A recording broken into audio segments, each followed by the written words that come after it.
Again, kenapa gue concern sama hal ini? Karena ketika kita mendiagnosis masalah, kita harus mengidentifikasinya dengan benar supaya dapat solusinya yang benar juga gitu. Jangan sampai identifikasinya apa, masalahnya apa, solusi yang diambil malah makin ngaco gitu.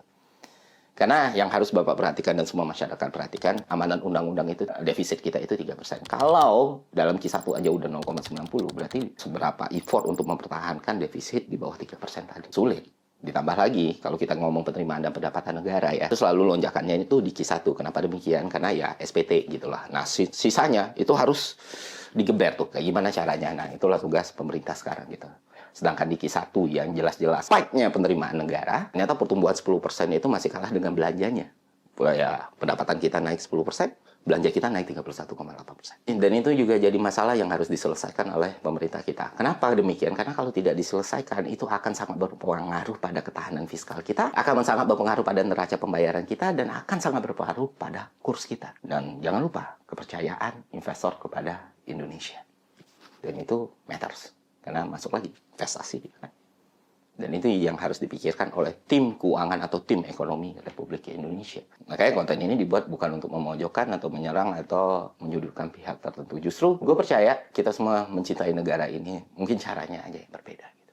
Dan semoga ini bisa direspon dan ditanggapi atau dilihat dengan cara yang berbeda juga. Gitu. Artinya apa? Artinya ya ini masukan dari warga sipil biasa. Yang kebetulan disekolahin ekonomi sama negara. Gitu.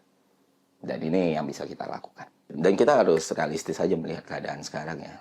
Tentu Pak Purbaya tahu dan tim Pak Purbaya tahu gitu. Beban subsidi bisa aja melonjak di bulan Juni atau Juli ini.